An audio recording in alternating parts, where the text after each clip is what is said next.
وادية وتسعون بعد المئة من الحكم العطائية.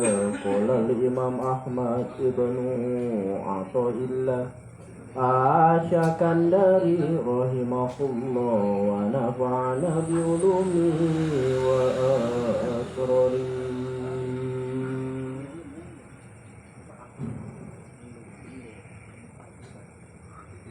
Di dalam kitab Hikam, Imam Ahmad ibnu Athaillah Asy-Syakandari rahimahullah wa nafa'ana bi ulumi wa asrari, hikmah yang ke-191 masih meneruskan dalam pengajian minggu lalu.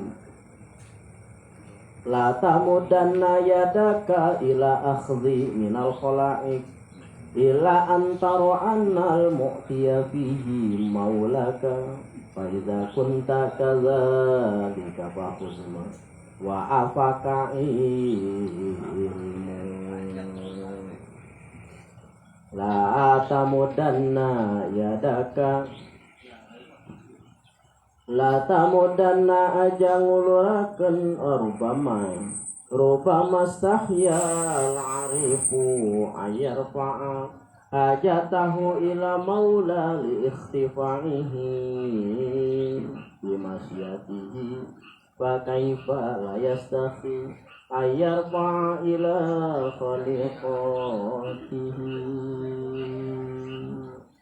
Rubama stahya terkadang isin banget al-arifu sapa wong kang parek pangeran ayar pa ingin tangangkat sapa arifu hajatahu ing hajate ya si arif ila maulah maring pangerane ya si arif liiktifanihi karena ngalep cukup bimasyatihi kelawan ngersane Allah kaifa kaya apa la yasahi ora malu sopo al-arif ayar fa'a ingin tang lapor ya si arif haing hajat khaliqatihi makhluki Allah khaliqatihi makhluki Allah.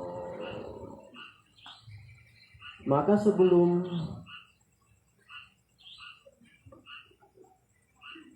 membahas pengajian malam ini perlu diketahui pengajian minggu lalu rubama stahyal arifu ayarfa hajatahu ila maula liiktifaihi bimasyatihi fa kaifa la yastahi ayarfa ila khaliqo.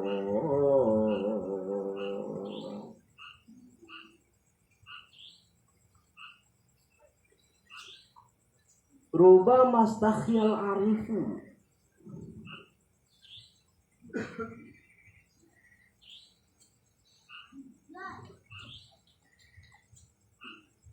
terkadang orang yang makrifat kepada Allah, terkadang orang yang sudah husul kepada Allah, terkadang orang yang sudah sampai kepada rahasia Allah. Maka ada fase di mana seseorang tersebut musyahadah kepada Allah dalam pengajian minggu lalu. Yang musyahadah kepada Allah dalam pengajian minggu lalu adalah kesadarannya. Kadang-kadang orang yang telah dekat dengan Allah, orang yang senantiasa bercumbu dengan Allah, orang yang senantiasa zikir di hadapan Allah, yang senantiasa nangis ketika malam hari menangisi kesalahan-kesalahan dirinya di hadapan Allah, orang yang senantiasa taubat di hadapan Allah, dia telah dekat dengan Allah, maka dikatakanlah orang tersebut adalah al-arif, orang yang arif. Rubama istahya di sini makna lil mubalaghah, sangat di sini. Rubama stahyal arifu, terkadang malu orang yang makrifat, terkadang malu orang yang dekat dengan Allah. Ayarfa'a, bahwa melapor hajatahu, yaitu hajatnya, ila maula, terhadap pangerannya, terhadap Tuhannya. Jadi perilaku orang-orang yang telah dekat dengan Allah, orang yang sudah sampai kepada rahasia Allah, atau orang yang makrifat di hadapan Allah, ayarfa'a, dia itu malu untuk melapor kepada Allah. Hajatahu, yaitu hajat-hajatnya, ila maula, terhadap Tuhannya. Jadi perilaku orang-orang yang dekat dengan Allah, orang-orang yang dekat dengan Allah, dia itu malu untuk meminta kepada Allah, malu untuk berdoa kepada Allah, malu untuk melapor kepada Allah. Beda kalau kita, yaitu orang awam, kita orang jahil, dikit-dikit melapor sama Allah, susah dikit ngadu sama Allah, ada masalah dikit ngadu sama Allah. Tapi perilaku orang-orang yang telah dekat dengan Allah, yaitu orang-orang al-arif, ayarfa'a hajatahu ila maula, dia itu malu untuk meminta hajat kepada Allah. Kenapa orang-orang arif di sini malu untuk meminta hajat kepada Allah? Dia malu untuk berkeluh kesah di hadapan Allah. Li'iktifa'ihi, karena dia merasa cukup. Dia merasa cukup dengan mata yang mana Allah berikan penglihatan. Maka di dalam pandangan tersebut ada seutai kenikmatan yang tidak pernah kita sadari. Dengan mata yang bisa melihat Allah penglihatan, dia sudah merasa cukup dikasih sama Allah, yaitu lisan, yang mana dengan lisan dia bisa berkata-kata dengan fasih, yang mana dengan lisannya tersebut dia bisa merasakan, mencicipi beraneka macam kenikmatan makanan-makanan di dunia. Maka dengan mata yang Allah berikan kepadanya, li'iktifaihi, dia sudah merasa cukup. Dengan lisan yang Allah berikan kepadanya, li'iktifaihi, dia sudah merasa cukup. Dia cukup dengan nikmat imdad, dia cukup dengan nikmat ijad. Dia cukup telah dijadikan sama Allah seorang manusia.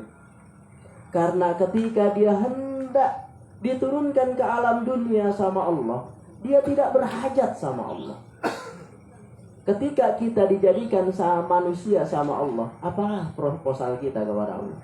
Apakah kita ngajuin proposal sama Allah, ya Allah jadikanlah saya manusia, ya Allah jadikanlah saya manusia yang dilahirkan daripada rahim seorang ibu yang bernama ini. Tahu-tahu kita menjadi manusia. Kita enggak berhajat. Tahu-tahu kita dilahirkan di rahim orang Islam, tahu-tahu kita dilahirkan di rahim orang tua kita. Kita enggak pernah berhajat sebelum diadakan sama Allah. Tahu-tahu kita menjadi manusia. Andai kata Allah menjadikan kita seekor tikus, andai kata Allah menjadikan kita seekor kodok, andai kata Allah menjadikan kita binatang, itu hak Allah. Tapi nyatanya sekarang kita dijadikan sama Allah, yaitu manusia.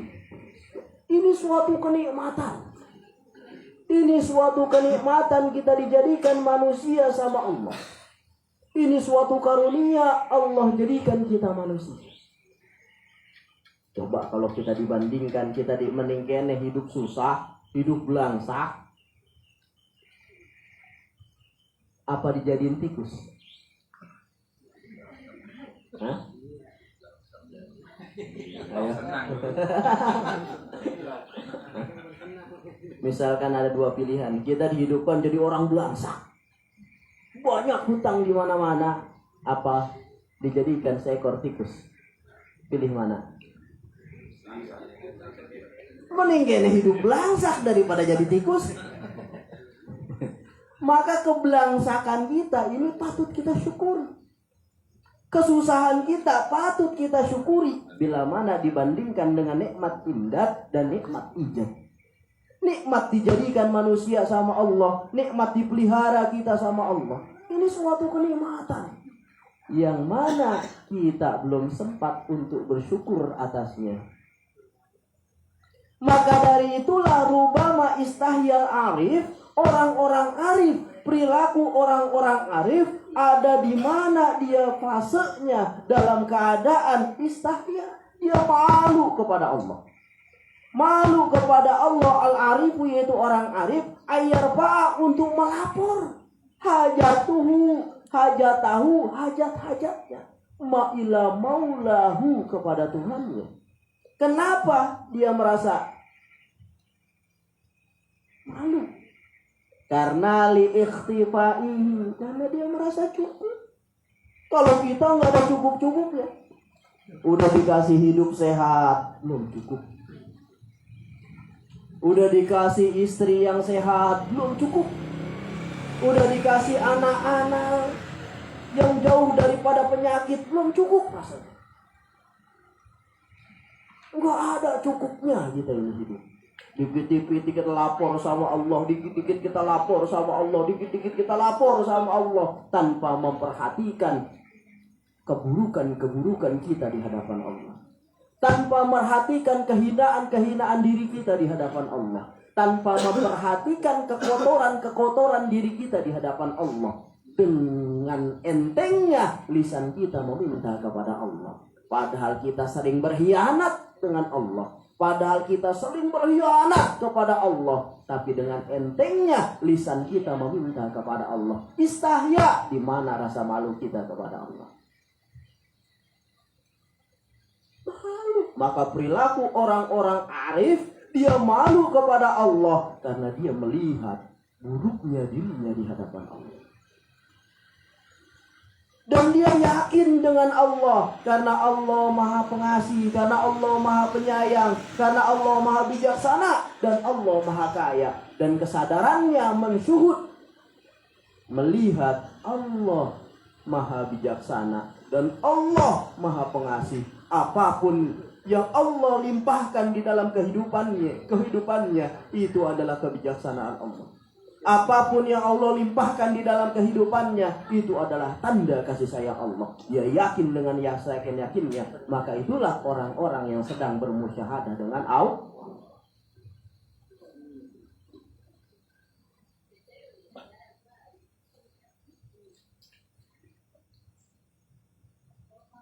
Bimasyatihi fa kaifa la yastakhi ayyarfa'a ila khalqihi.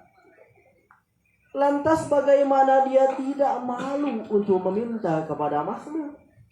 Meminta kepada Tuhannya pun dia malu, yaitu perilaku orang-orang yang dekat dengan Allah. Qata ridu alal arif halatun istahya minha. Ayas ala sayyan min hajatihi ilallah ta'ala. Wahia halatus disrokihi fi azamatillahi ta'ala. Falayas Allahu ta'ala biha say'an iktifa'a bi maksiatihi wa hilmi fa astaghillu bi zikrihi ta'ala wa tafakuri wa qira'ah wa ghairiha.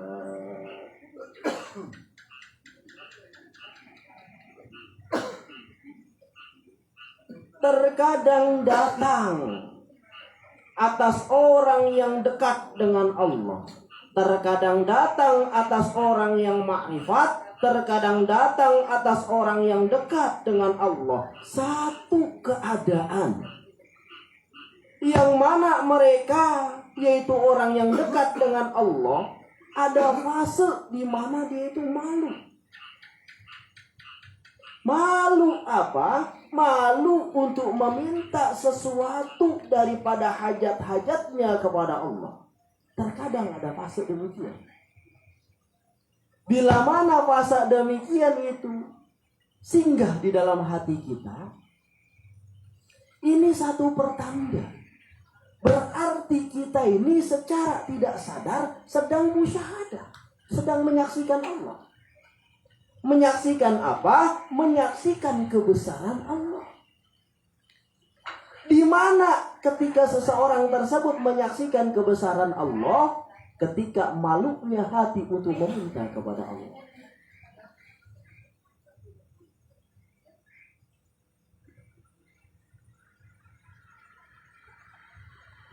Yang mana keadaan tersebut ketika tenggelamnya orang yang dekat dengan Allah pada keagungan Allah, maka dia tidak meminta kepada Allah. Maka pada fase itu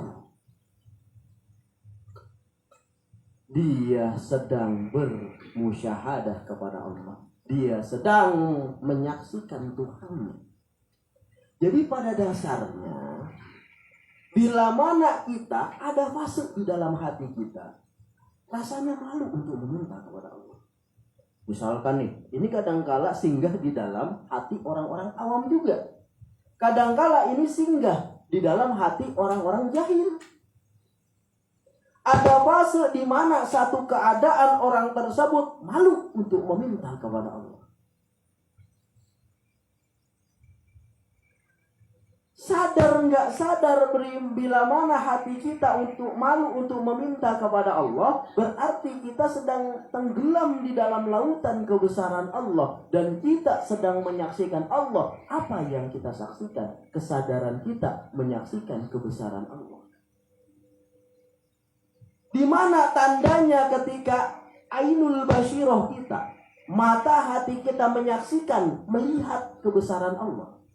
Ketika adanya fase rasa di mana hati kita malu untuk meminta kepada Allah.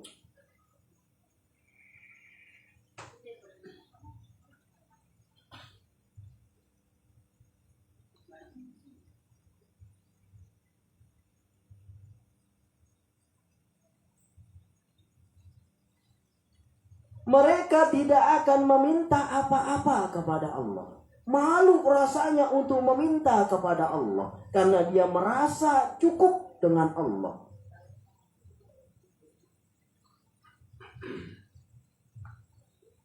Mereka tidak akan meminta apa-apa kepada Allah. Malu rasanya meminta kepada Allah, karena mereka merasa sudah menyaksikan bahwa Allah itu tahu. Bahwa Allah itu tahu keadaannya. Dan tenggelamnya dia dalam penyaksiannya. Tenggelam dia dalam menyaksikan Tuhannya.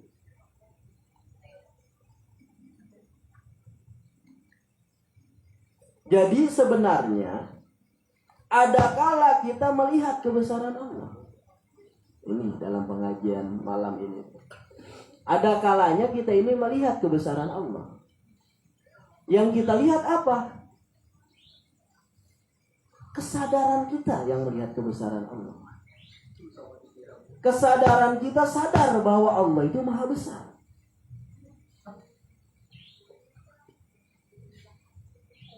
Ketika kita sadar bahwa Allah itu maha besar, disinilah seseorang sadar tidak sadar, dia sedang menyaksikan Allah.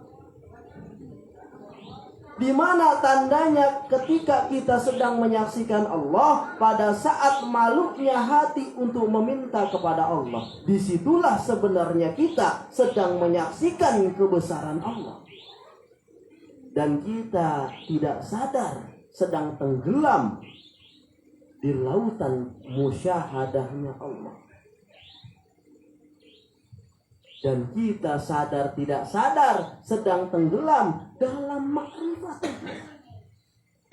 Ketika hati kita malu untuk meminta kepada Allah, maka ketika dia enggan untuk berdoa kepada Allah, dia malu rasanya untuk berkeluh kesah di hadapan Allah, dia malu rasanya untuk melaporkan hajat-hajat dan kebutuhan-kebutuhannya di hadapan Allah. Dan akhirnya dia sibukkan dirinya bukan untuk berdoa, dia sibukkan dirinya bukan untuk bermunajat, dia sibukkan dirinya bukan untuk berkeluh kesah di hadapan Allah, tapi dia sibukkan dirinya dengan memperbanyak zikir. Dia sibukkan dirinya dengan memperbanyak membaca Al-Quran. Dia sibukkan dirinya dengan memperbanyak watafakkur, dengan tafakur di hadapan Allah.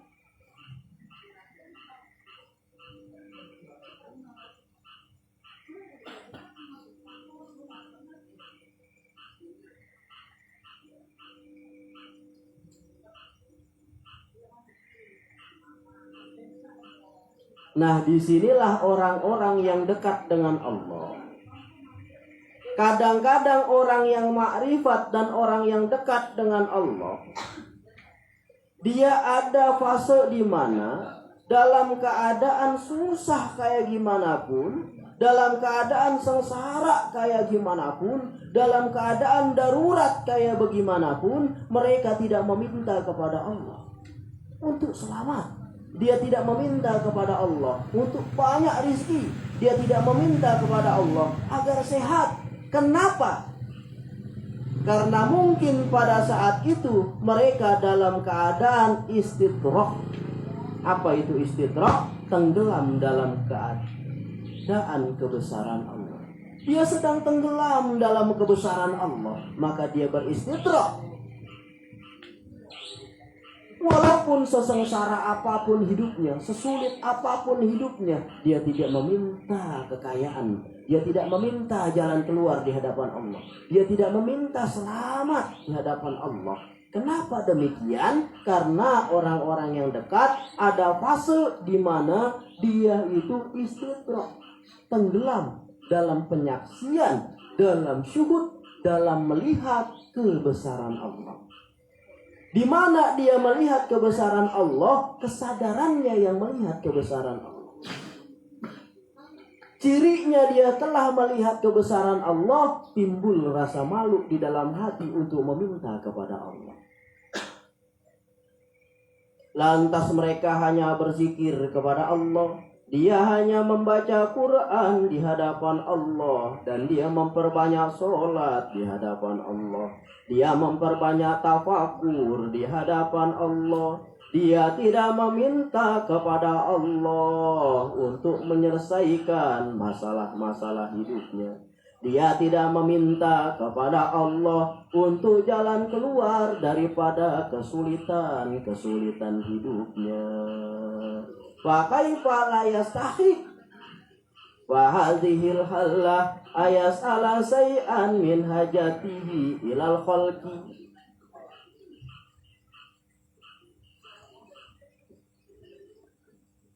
Nah, dalam keadaan demikian, orang yang dekat kepada Allah untuk meminta kepada Allah aja malu, apalagi meminta kepada makhluk.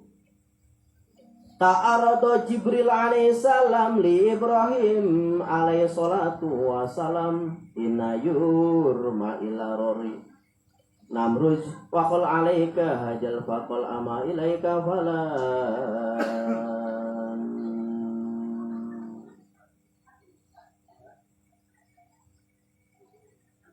Ini Nabi Ibrahim dalam pengajian minggu lalu. Detik-detik Kanjeng Nabi Ibrahim hendak cemplungin di dalam api. Detik-detik Nabi Ibrahim oleh Raja Namruj, dia hendak dicemplungin di dalam api. Berapa detik hendak dia dicemplungin ke dalam api, datang malaikat Jibril. Wahai Ibrahim, apa yang kau perlukan terhadapku? Apakah engkau ingin dikeluarkan daripada api tersebut? Apakah engkau meminta kepadaku akan membunuh Raja Namruj tersebut?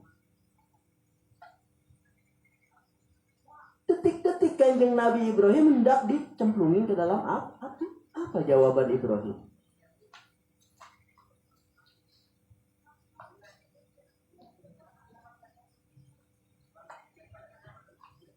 Aku tidak perlu, wahai Jibril, kepada engkau.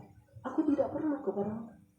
Aku tidak butuh kepada engkau, wahai Jibril. Aku hanya butuh kepada Tuhanmu. Akhirnya kata Jibril apa? Lantas sudah minta kepada Allah agar engkau selamat daripada apinya Raja Namruj. Cepat minta kepada Allah agar engkau selamat daripada Raja Namruj. Apa yang keluar daripada lisannya Kanjeng Nabi Ibrahim? Hasbunallah wa ni'mal wakil. Dia enggak meminta selamat. Dia enggak meminta dikeluarkan daripada api tersebut. Dia enggak meminta untuk menghancurkan Raja Namruj tersebut. Dia hanya zikir di hadapan Allah. Bingung ini Jibril. Padahal pada saat itu, detik-detik hendak Nabi Ibrahim itu dicemplungin ke dalam api. Datang Jibril menawarkan dirinya untuk menyelamatkan Nabi Ibrahim. Ditolak Jibril. Aku tidak butuh engkau wahai Jibril. Yang aku butuhkan hanya Allah. Akhirnya apa kata Jibril? Ya udah buru-buru minta kepada Allah agar engkau selamat. Bala, aku tidak perlu karena Allah Maha bijaksana. Karena Allah Maha pengasih. Karena Allah Maha penyayang. Apapun yang Allah limpahkan kepada kehidupanku, itu adalah kebijaksanaan Allah. Dan Kanjeng Nabi Ibrahim bukan meminta selamat. Kanjeng Nabi Ibrahim bukan meminta bantuan. Kanjeng Nabi Ibrahim bukan meminta sesuatu. Tapi Kanjeng Nabi Ibrahim malah hasbunallahu wa ni'mal wakil. Allah lah sebaik-baiknya Dicemplungin Nabi Ibrahim ke dalam api. Ketika dicemplungin Nabi Ibrahim ke dalam api, dingin itu api. Dingin itu api, tidak menyentuh kulit Kanjeng Nabi Ibrahim. Malah zikir Kanjeng Nabi Ibrahim. Zikir Nabi Ibrahim. Kalau kita sedikit-sedikit minta, susah belangsak dikit minta. Allah adanya ketika sulit, Allah adanya ketika belangsak. Ketika senang, ketika jaya, Allah kita buang ke tong sampah. Tuhan kita buang ke tong sampah. Kita mendekati Tuhan ketika kita diambang masalah. Kita mendekati Tuhan ketika kita ada di bawah. Kita mendekati Tuhan ketika banyak problem di dalam kehidupan kita. Inilah buruknya kita di hadapan Allah. Kita tidak peduli ketika kita sedang berada di atas kepada Tuhan. Kita tidak peduli ketika harta kita melimpah. Tidak peduli dengan Tuhan. Tapi Tuhan kita cari-cari ketika kita dalam keadaan susah. Maka bersyukurlah dalam keadaan susah. Karena dengan kesusahan itu bisa menyebabkan kita dekat dengan Allah. Waduh, selesai.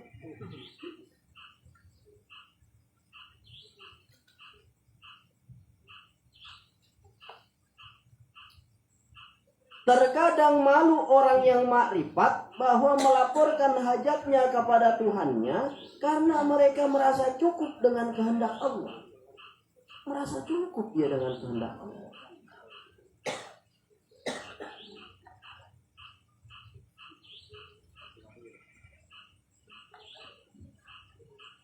Nabi Ibrahim tidak meminta untuk selamat padahal dia diambang kehancuran. Nabi Ibrahim tidak minta selamat padahal dia diambang kesulitan. Nabi Ibrahim tidak meminta apa-apa padahal dia dalam ambang keberhajatan. Yang dia lakukan hanya zikir kepada Allah. Dengan zikir hasbi Allah wa ni'mal wakil. Cukuplah akan daku oleh Allah. Wa ni'mal wakil, Allah sebaik-baiknya wakil. Dilempar yaitu Kanjeng Nabi Ibrahim. Fasorotin nar, jadilah itu api bardan, yaitu dingin. Dingin sedingin embun itu api. Wasalaman dan selamat Kanjeng Nabi Ibrahim. Sejahtera Kanjeng Nabi Ibrahim.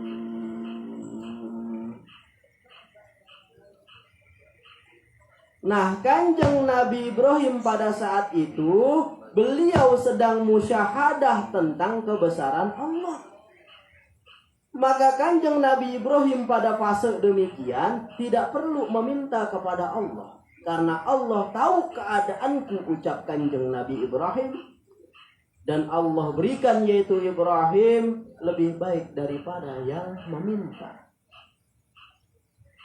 Jadi kata Allah dalam hadis pengajian minggu lalu itu, Allah memberikan lebih cepat dan lebih baik kepada seseorang yang tidak meminta kepada Allah. Tapi dia memperbanyak ibadah di hadapan Allah. Ketimbang orang yang selalu meminta di hadapan Allah. Ini enggak selama-lamanya, ngerti? Jangan dijadikan tolak ukur. Ini dalam pengajian minggu lalu ada fase, ada satu keadaan. Kadangkala kita ini malu. Tapi kalau kita malu baik nggak minta-minta, sombong itu nggak boleh, ngerti? Ada fase keadaan kita ini malu. hati kita ini malu untuk meminta kepada Allah. Dan bila mana fase itu melimpah kepada diri kita, berarti secara tidak sadar kita sedang menyaksikan kebesaran Allah. Disitulah kadangkala manusia masuk ke alam musyahadah, dia tidak sadar. Jadi alam musyahadah yang dikatakan orang-orang arif billah, kan ada alam musyahadah, alam jabarut, alam malakut, ngerti? Itu istilah-istilah kaum sufi disebut. Jadi ketika orang tersebut di alam musyahadah bukan berarti dia selalu melihat Allah. Ngerti? Melihat cahaya. Itu bukan Allah. Itu khayalan disebut. Karena itu manifestasi daripada pikirannya sendiri. Lantas gimana orang yang musyahadah? Kesadarannya. Sadar bahwa Allah Maha Besar. Akhirnya kesadarannya tersebut menyentuh kolbunya. Dan kolbunya tersebut yakin dengan kebesaran Allah. Untuk apa dia meminta kepada Allah? Dan ketika orang tersebut demikian, berarti orang tersebut telah sampai ke makom musyahadah secara tidak sah. Nah, bila mana besok nih kita rasanya malu meminta kepada Allah. Kenapa kita malu meminta kepada Allah? Satu, Allah Maha Tahu. Dua, Allah Maha Besar. Tiga, Allah Maha Bijaksana. Empat, Allah Maha Pengasih. Masa kita nggak percaya dengan sifat-sifat Allah? Kenapa kita harus meminta? Misalkan ada fase hati kita demikian, berarti kita itu sedang berada di alam musyahadah. Nggak sadar lu pernah ke alam musyahadah ya? Nggak sadar pernah ke alam musyahadah. Jadi bukan berarti ketika orang tersebut kecebur di dalam lautan musyahadah, dia melihat pohonan Allah, melihat batu Allah, melihat gunung Allah, melihat langit Allah. Bukan seperti itu konsepnya. Ngerti? Ketika yang dia lihat yaitu pohon. Tapi dengan pohonan tersebut menjadi ibrah. Mengingatkan akan dia terhadap Tuhan. Ketika yang dia lihat itu batu, tapi dengan batu tersebut menjadi ibrah, mengingatkan dia akan Tuhan, dan dia bisa memetik pelajaran di batu, dan dia bisa memetik pelajaran di pohon, dan pohon tersebut bagaikan kitab suci baginya, dan batu tersebut bagaikan kitab suci baginya. Karena dengan batu dan pohon tersebut dia bisa menguak ibrah ketuhanan dan menguak pelajaran di dalamnya.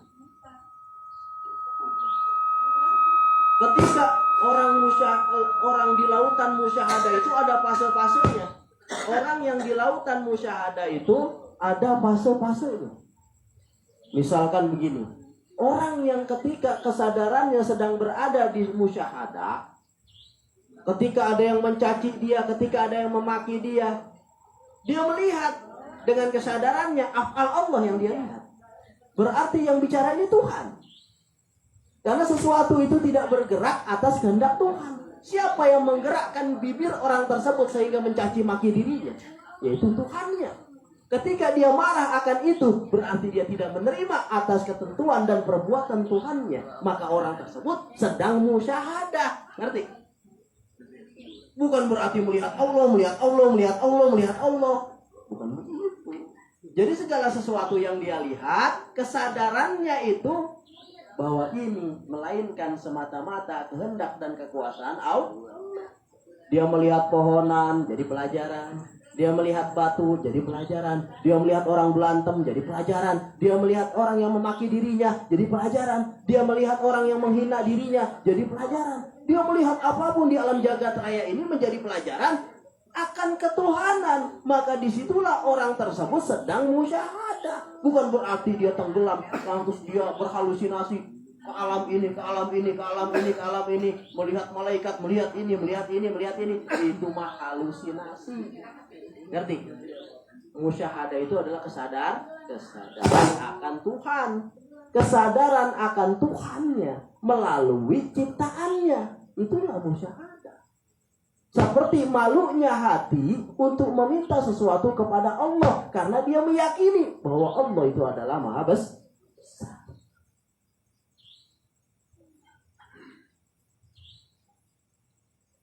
Wa kadzalikinna qala Rasulullah sallallahu alaihi wasallam wal mu'minin innan nas qad jama'u lakum fasauhum fazadahum imana wa qallu hasbunallah wa ni'mal wakil.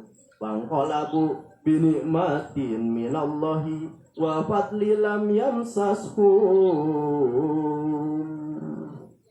Rasulullah Shallallahu Alaihi Wasallam dan orang-orang yang beriman, Rasulullah Shallallahu Alaihi Wasallam dan para sahabat-sahabat Rasulullah dapat kabar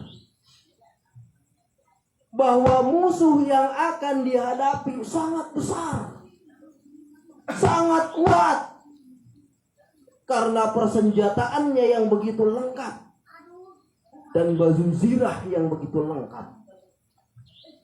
Kata pembawa berita kepada Rasulullah, ketika Rasulullah Shallallahu Alaihi Wasallam sedang berduduk bersama para sahabat-sahabat, ada seseorang datang menghampiri para sahabat dan Rasulullah. Orang tersebut membawa berita kepada Rasulullah, wahai Rasulullah Shallallahu Alaihi Wasallam, musuh-musuh yang kau akan hadapi, wahai Rasul, musuh yang begitu besar dengan persenjataan yang lengkap. Maka hendaklah kalian ini takut pada mereka. Hendaknya Rasulullah itu takut karena para sahabat persenjataan yang gak begitu lengkap, dan para sahabat begitu sedikit jumlahnya, sedangkan musuh di depan itu banyak tak terhitung, dan dengan persiapan yang begitu lengkap, kereta kuda yang begitu banyak, baju zirah yang begitu lengkap. Hendaknya Rasulullah ini takut. Fazadahum imana. Ucapan seperti itu yang dibawa oleh pembawa berita justru menambah keimanan Nabi dan para sahabat. Malah tambah iman. Datang kesulitan malah tambah iman ini Rasulullah. Datang kesusahan malah tambah iman ini Rasulullah. Fazadahum imana. Apa yang dikatakan oleh Nabi kita? Hasbunallah wa ni'mal wakil. Hasbunallah wa ni'mal wakil. Nabi tidak meminta, ya Allah kalahkanlah mereka. Nabi tidak meminta demikian, ya Allah selamatkanlah para sahabat yang sedikit jumlahnya ini. Tidak meminta Nabi demikian. Ya Allah tundukkanlah musuh-musuh kami, hancurkanlah musuh-musuh kami. Tidak meminta demikian Rasulullah. Apa yang dikatakan Nabi dan para sahabat? Hasbunallah wa ni'mal wakil. Hasbunallah wa ni'mal wakil. Cukup akan kami oleh Allah sebaik-baiknya wakil. Nah akhirnya berperanglah Rasulullah dan para sahabat. Apa yang terjadi dalam peperangan tersebut? Fanqalabu bini'matin minallah. Mereka Nabi dan kaum muslimin kembali daripada perang membawa nikmat yang begitu besar daripada Allah. Banyak harta rampasan perang yang didapat dan anugerah Allah. Lam yamsashum su. Sedikit pun tidak ada luka yang mengenai para sahabat dan Nabi. Padahal tidak berdoa, ya Allah menangkanlah kami. Padahal tidak berdoa, ya Allah kalahkanlah musuh-musuh kami. Tidak. Tidak berdoa Kanjeng Nabi demikian. Cuma apa Kanjeng Nabi? Cuma hasbunallah wa ni'mal wakil. Karena paling cepat-cepatnya doa itu ketika kita mengganti doa dengan zikir, mengganti doa dengan memperbanyak tafakur, mengganti doa dengan memperbanyak baca Quran, mengganti doa dengan memperbanyak sholat. Karena Allah lebih mendahulukan memberi orang yang demikian, barulah orang yang berdoa. Bukan berarti orang yang berdoa nggak diberi sama Allah, tapi lebih cepat orang-orang yang demikian. Maka ketika kita dalam keadaan sulit nih, contoh perilaku Rasulullah. Rasulullah dalam keadaan sulit nggak? Sulit. Banyak tentara musuh. Rasulullah dalam keadaan sulit nggak? Sulit. Banyak tentara musuh. Rasulullah dalam keadaan terhimpit nggak? Terhimpit. Banyak musuh dengan perlengkapan yang begitu lengkap. Sedangkan Rasulullah tidak meminta apa-apa kepada Allah. Yang ada Rasulullah marah berzikir di hadapan Allah. Tapi hasil daripada itu Rasulullah memenangkan perang dan meraih rampasan perang yang begitu, Pak. Maka besok ketika kita banyak masalah, banyakin sholat. Maka besok ketika kita banyak hutang, banyakin ibadah. Maka besok ketika kita dihimpit masalah, banyak-banyak zikir di hadapan Allah. Banyak-banyak baca Quran di hadapan Allah. Bila mana fasenya malunya hati kepada Allah, kita susah dikit semua. Rasulullah enggak.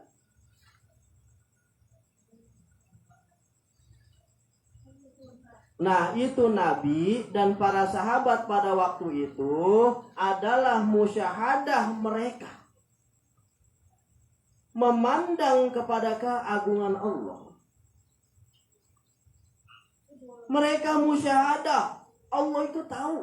Mereka bermusyahadah, Allah itu bijaksana. Mereka bermusyahadah, Allah itu maha kuat.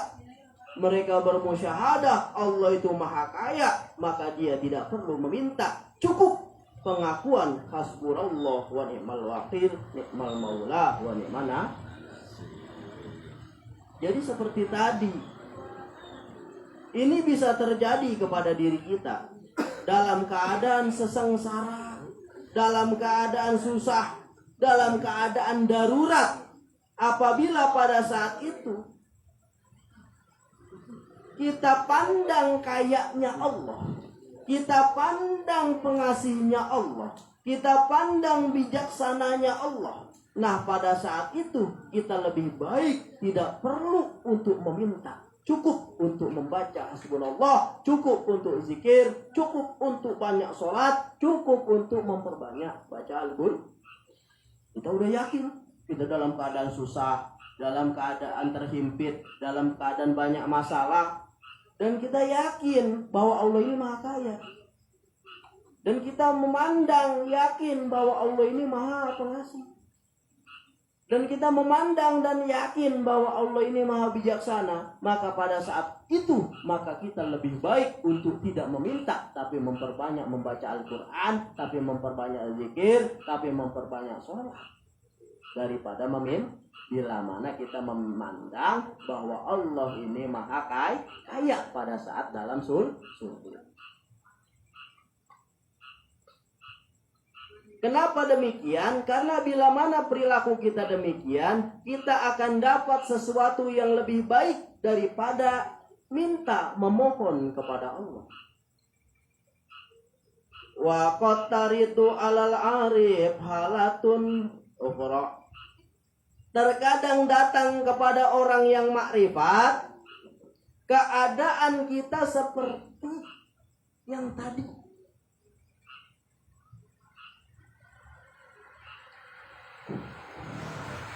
Terkadang datang kepada orang yang makrifat itu, terkadang datang kepada orang yang telah dekat dengan Allah keadaan yang lain. Kan ahwal.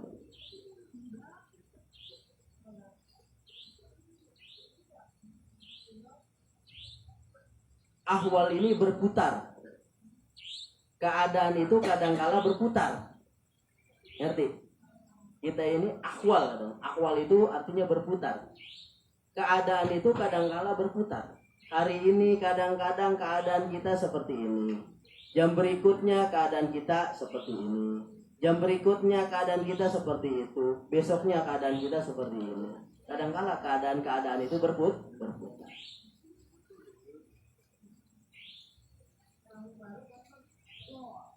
Hari ini kadang-kadang keadaan kita seperti ini, jam berikutnya keadaan kita belum tentu seperti ini. Terkadang datang kepada orang yang makrifat, terkadang datang kepada orang yang telah dekat kepada Allah, keadaan yang lain. Tadi keadaan yang malu, ngerti?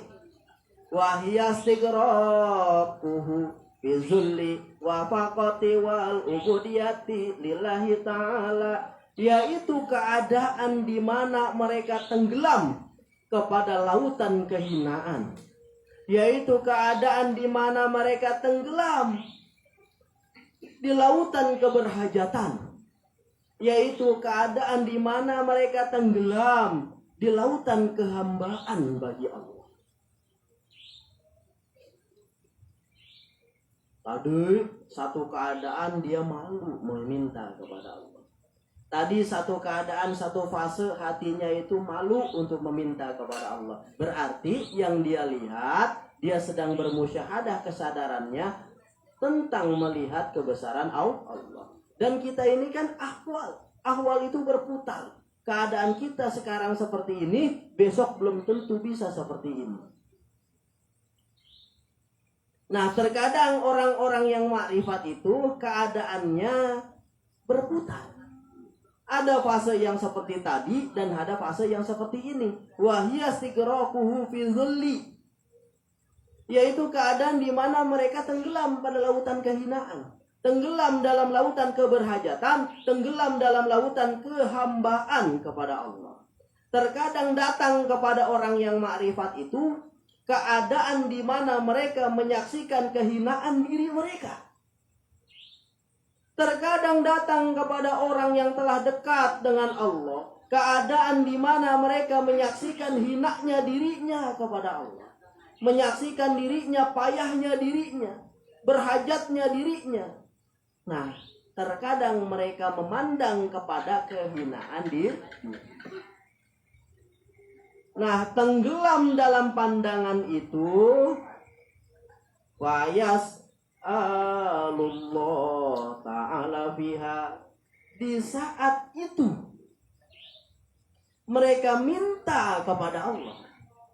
Nah, di saat itu mereka berdoa kepada Allah. Di saat memandang kehinaan dirinya, di saat memandang keburukan dirinya, nah disitulah mereka meminta dan berdoa kepada Allah. Jadi doanya orang-orang yang dekat kepada Allah begitu. Kalau kita mah di saat banyaknya kebutuhan, minta kepada Allah. Kalau kita di saat adanya masalah, minta kepada Allah. Tapi perilaku orang-orang yang patut kita contoh, ngerti? Orang-orang yang dekat dengan Allah seperti para nabi, para sahabat, para wali-walinya Allah, para orang-orang soleh, para orang-orang riyadus solihin, para alim ulama, para wali-walinya Allah, para orang-orang arif billah. Dia itu meminta kepada Allah ketika memandang dirinya itu hina. Dia itu meminta kepada Allah pada saat memandang dirinya itu buruk. Ketika dia memandang bahwa dirinya itu buruk, maka dia berdoa kepada Allah. Izhara li fakrihi wa hajatihi ilallah ta'ala li adami tifaihi bimasyatihi wa ilmihi ta'ala. Mereka berdoa itu karena menampakkan kehinaan mereka, karena menampakkan keburukan mereka, karena menampakkan kekotoran mereka kepada Allah. Maka dari itu dia berhajat kepada Allah. Dan bukan karena merasa tidak cukup dengan Allah. Dan bukan karena merasa tidak cukup dengan ilmunya Allah, dengan kehendaknya Allah. Ini berdoa bukan berarti Allah tidak tahu. Dia memahami bahwa Allah itu tahu. Tapi karena dia melihat dirinya itu buruk, karena dia melihat dirinya itu hina, karena dia melihat dirinya itu kotor, maka dia butuh sama Allah. Dan dia berdoa kepada Allah. Karena melihat kekotoran dirinya, dia berdoa. Karena melihat kehinaan dirinya, dia berdoa. Karena melihat kerendahan dirinya, dia berdoa. Bukan berdoa karena berhajatnya dia akan masalah-masalahnya di hadapan Allah. Ini perilaku orang-orang arif. Walaupun ini perilaku orang-orang arif, sepatutnya kita Jadi kadangkala kita ini merasa diri kita ini kotor, ya Allah, kotor amat ini diri saya, ya Allah, tolong selamatkan diri saya, ya Allah, ampuni dosa-dosa saya, ya Allah, ampuni kesalahan-kesalahan saya, ya Allah, aku butuh kepada Engkau, ya Allah. Itu orang-orang. Kalau kita, ya Allah, gimana banda yang di sana, ya Allah, itu gimana dagang usaha yang di sana, ya Allah, itu gimana ini, ya Allah, itu gimana urusan yang di sana, ya Allah, 3 miliar, ya Allah, di sana 100 juta, ya Allah, di sana. Seperti itu. Itu realitas. Makanya mences semua tuh urusan-urusannya. Karena kata Allah dalam pengajian minggu lalu, Allah lebih mendahulukan memberi kepada orang yang tidak meminta kepada orang daripada orang yang meminta. Hadis yang muat kan begitu. Ngerti? Tapi ada kalanya orang yang arif billah itu minta terus sama Allah. Ada kalanya orang yang arif billah itu minta terus sama Allah, berhajat terus sama Allah, tapi berhajatnya dia kepada Allah karena merasa dirinya buruk di hadapan Allah. Berhajatnya dia kepada Allah karena merasa dirinya itu hina di hadapan Allah. Kalau kita berhajatnya bukan karena itu.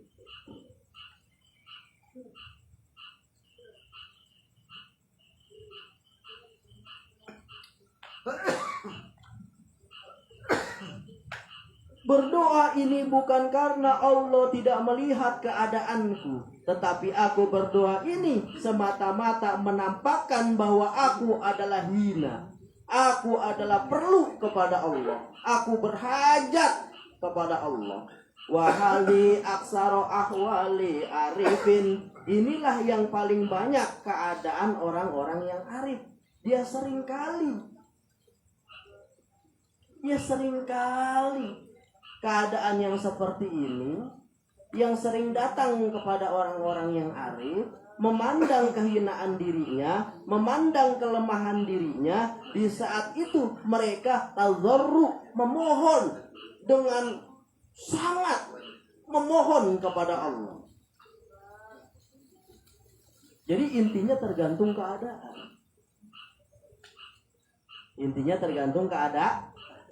Dalam pengajian kemarin kita dilarang berdoa, sekarang disuruh berdoa, ya kan? Dilarang berdoa pada saat satu keadaan bila mana kita melihat kebesaran Allah dan malu hati ini untuk meminta, maka lebih baik kita meninggalkan doa tapi memperbanyak zikir. Ngerti? Kita lebih baik untuk meminta kepada Allah pada saat keadaan apa? Pada saat keadaan kita merasa kotor, kita merasa banyak dosa, kita merasa hina, kita merasa rendah, dan kita butuh sama Allah. Dan ketika kita butuh sama Allah karena kotornya diri kita, dan kita merasa butuh kepada Allah karena hinanya diri kita, karena berlumpur dosa diri kita, akhirnya kita butuh dan memohon dan meminta, berhajat kepada Allah untuk diampuni segala dosa-dosa dan kesalahan kita. Dan pada saat itulah maka kita lebih baik untuk berdoa kepada Allah. Ngerti? Jadi tergantung keadaan. Nah, mana yang lebih baik? Kita berdoa atau dengan tidak berdoa diganti dengan zikir? Mana yang lebih baik? Mana yang lebih baik? Berdoakah atau tidak berdoa tapi memperbanyak zikir? Nah, tergantung keadaannya. Di saat kesadaran kita menyadari keagungan Allah, di situ kita tidak perlu berdoa, tapi memperbanyak sholat, memperbanyak zikir, memperbanyak baca Quran. Nah, pada saat kita memandang kehinaan diri, memandang kekotoran diri, maka di situ yang lebih baik kita untuk berdoa, kita untuk meminta kepada Allah.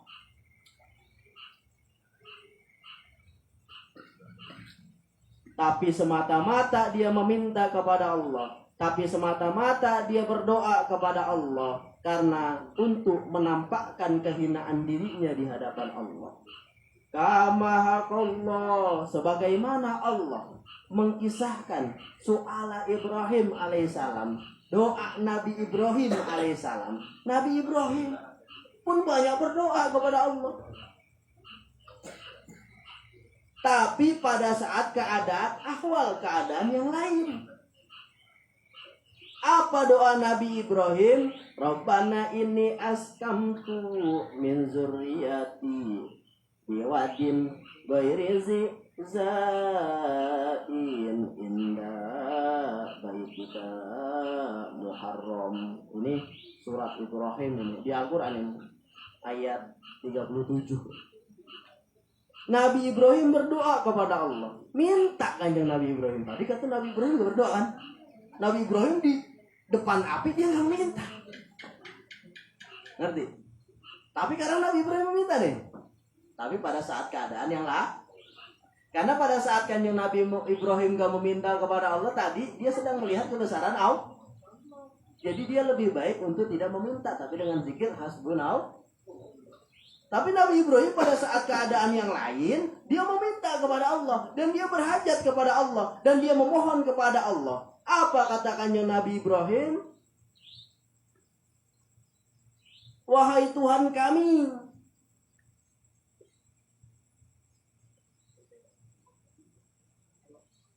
aku menitipkan zuriatku, turunanku di suatu lembah yang tidak ada lembah tersebut pohon-pohonan. Disitulah Baitullah, Baitikal Muharram, yang Allah jadikan mereka itu turunanku, orang yang mendirikan sholat. Jadikanlah ya Allah turunan-turunanku, kata Ibrahim, orang-orang yang mendirikan sholat. Dan jadikanlah wahai Allah turunanku, kata kanjeng Nabi Ibrahim, dicintai oleh sesama manusia.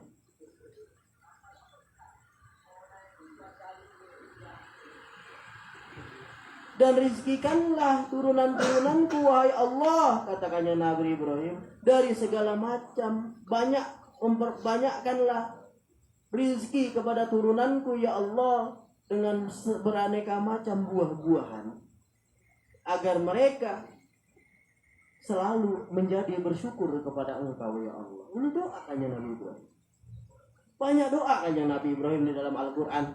Nah, kenapa kanjeng Nabi Ibrahim berdoa? Karena pada waktu itu beliau memandang kelemahan diri. Dia merasa dirinya itu lemah. Ngerti? Satu kelemahan dia memandang, dia nggak punya kuasa bahwa turunan-turunannya itu akan baik semuanya. Yang mempunyai kuasa itu adalah Allah. Maka dia berdoa kepada Allah. Yang kedua, merasa lemahnya kanjeng Nabi Ibrahim. Dia mengakui bahwa dia tidak akan mampu mewarisi harta kepada turunan-turunannya. Maka kanjeng Nabi Ibrahim berdoa kepada Allah supaya dilancarkan rezeki anak-anaknya. Karena kanjeng Nabi Ibrahim pada saat itu mensyuhud, melihat bahwa dirinya itu sangat lemah. Mensyuhud melihat kanjeng Nabi Ibrahim bahwa dirinya itu sangat utuh dan sangat lemah, sangat susah dirinya, sangat hina dirinya. Di saat itulah beliau tidak mau sesuatu kecuali berdoa kepada Allah.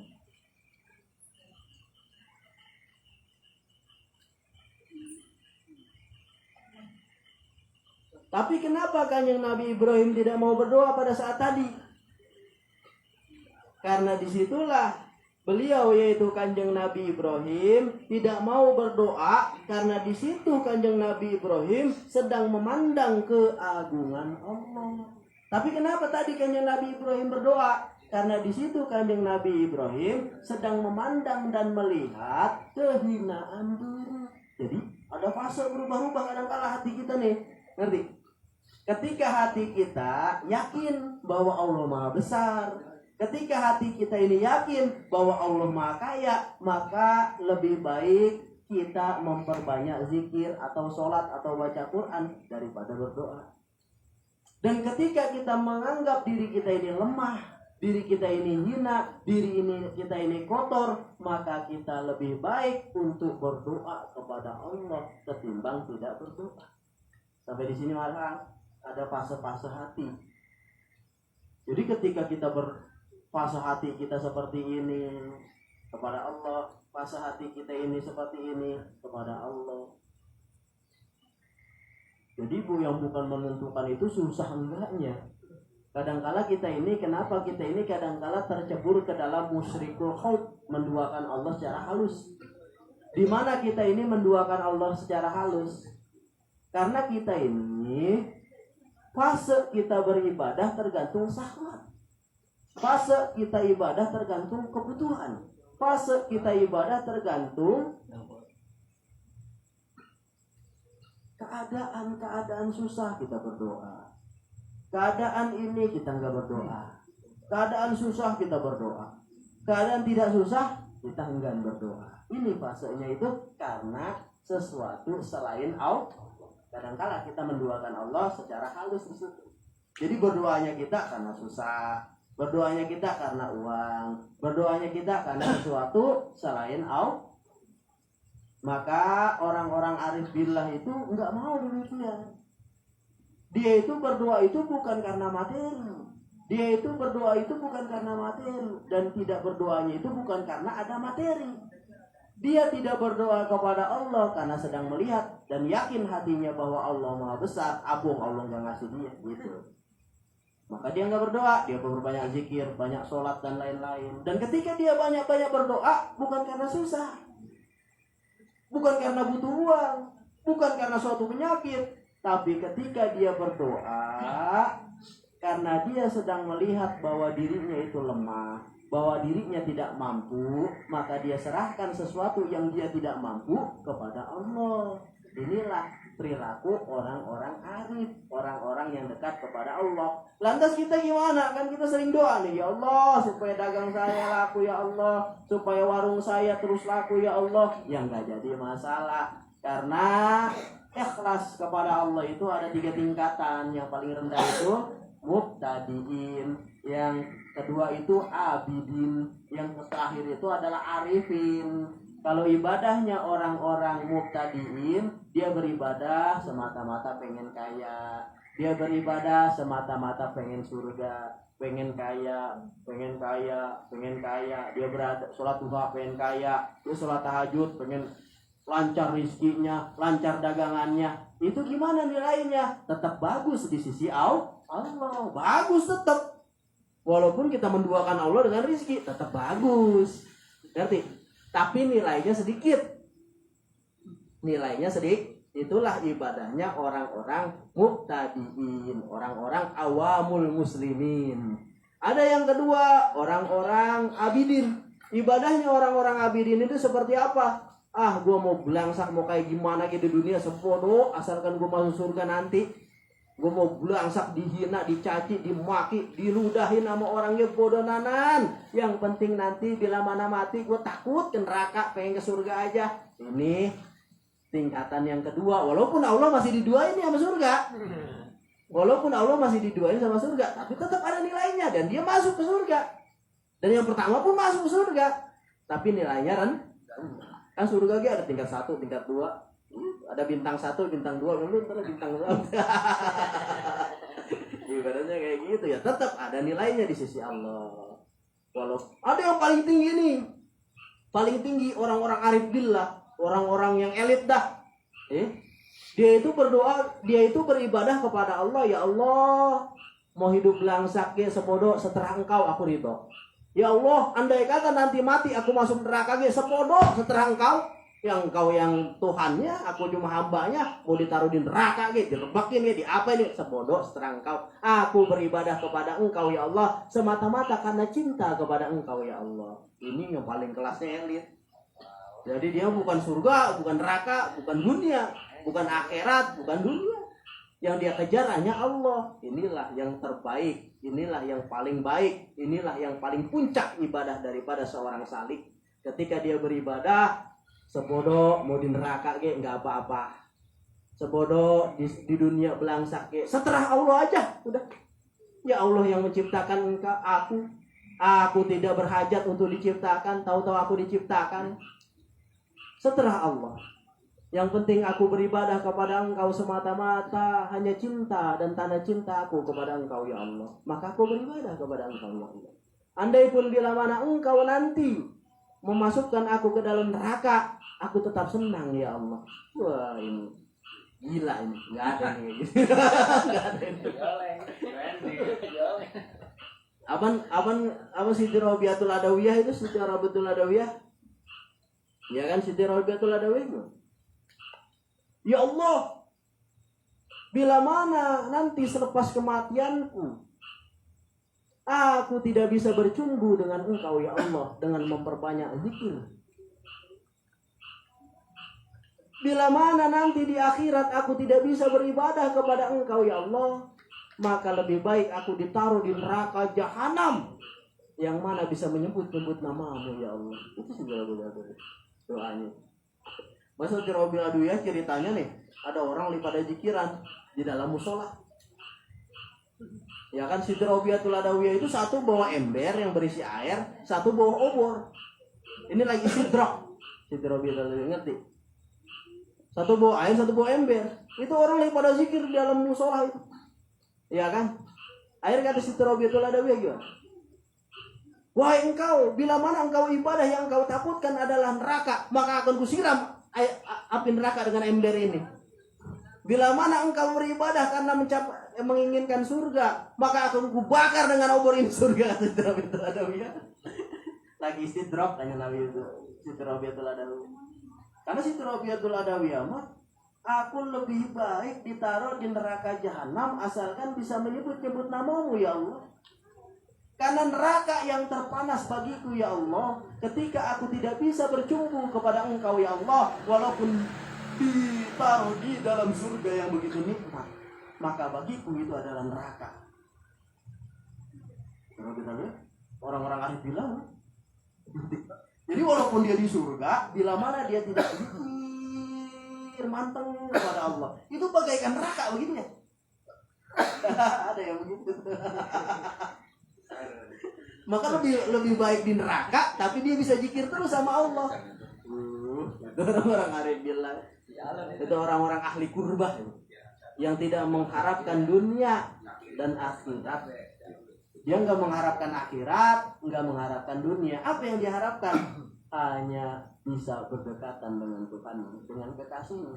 Karena gini, orang-orang yang di makom mahabbah, makom kecintaan kepada Allah, walaupun contohnya kita, ya kan, rumah kita gedung, di dapur beraneka macam lauk, makanan dan banyak, ngampar, kulkas buah-buahan, semua digelar buah-buahan, rumah tingkat 3, di depan ada mobil-mobil Lamborghini segala macam merapat. Tapi di dalam rumah nggak ada seseorang yang kita cintai. Ambar kagak? Nggak ada istri misalkan, ngerti? Nggak ada pacar kita misalkan, hambar nggak? Maka perilaku itulah seperti orang-orang arif billah, karena dia menganggap Tuhan itu adalah kekasihnya. Maka bagaimana dia tidak terbakar hatinya, walaupun dia di dalam surga, bila mana dia tidak berdekatan dengan Tuhannya. Bagaimana tampak biasa saja semuanya, walaupun bergelimang dengan harta, bila mana rumah yang gedung tersebut tiada kekasih di dalamnya. Hambar nggak?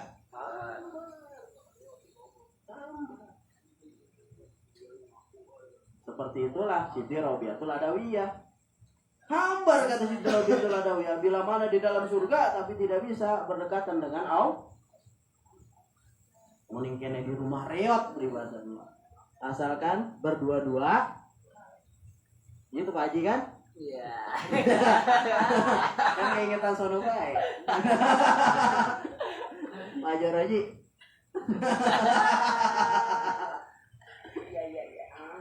Iya. Ambar. Ada pertanyaan?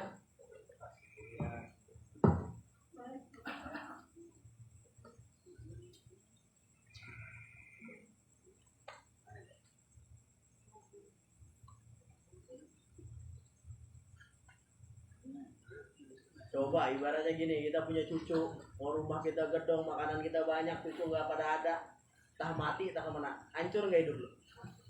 Hancur nggak? Hancur. Anak